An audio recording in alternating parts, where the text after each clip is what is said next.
بسم اللہ الرحمن الرحیم۔ قرآن مجید میں اللہ تعالیٰ کا ارشاد ہے وَتَعَاوَنُوا عَلَى الْبِرِّ وَالتَّقْوَى وَلَا تَعَاوَنُوا عَلَى الْإِثْمِ وَالْعُدْوَانِ۔ نیکی کے کاموں میں، اچھے کاموں میں ایک دوسرے کی مدد کرو اور برائی میں ایک دوسرے کی مدد نہ کرو۔ تو نبی صلی اللہ علیہ وسلم نے فرمایا من سن سنۃ سیئۃ کان علیہ وزرها ووزر من عمل بها۔ جس نے کسی برائی کو پروموٹ کیا نا، تو جہاں برائی کرنے والے کو گناہ ملے گا، اس برائی کو پروموٹ کرنے والے کو بھی گناہ ملے گا۔ تو اسی طرح جس نے، نبی نے فرمایا من سن سنۃ حسنۃ فلہ اجرها واجر من عمل بها۔ جس شخص نے کسی اچھے طریقے کو جاری کیا تو آپ صلی اللہ علیہ وسلم نے فرمایا جو اس پر عمل کرے گا، عمل کرنے والے کو تو اجر ملے گا، لیکن جس نے اس اچھائی کو پروموٹ کیا اس کو بھی اجر ملے گا۔ ہمارے لیے دنیا میں سب سے بڑا مسئلہ جو بنا ہوا ہے الحاد، لا مذہبیت، خدا کا انکار، مذہب کا انکار، اور اس کے نتیجے میں انسان اور جانوروں میں کوئی فرق نہیں رہا ہے۔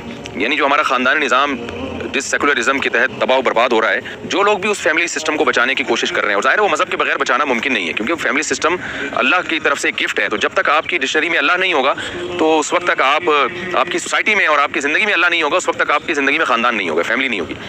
تو میں سب سے گزارش کروں گا کہ آپ ان کو ہر طرح سے سپورٹ کریں، ان کے معاون، ان کے مددگار بنیں، ان کے پروگرامز میں شرکت کریں، ان کی ویڈیوز کو زیادہ سے زیادہ شیئر کریں۔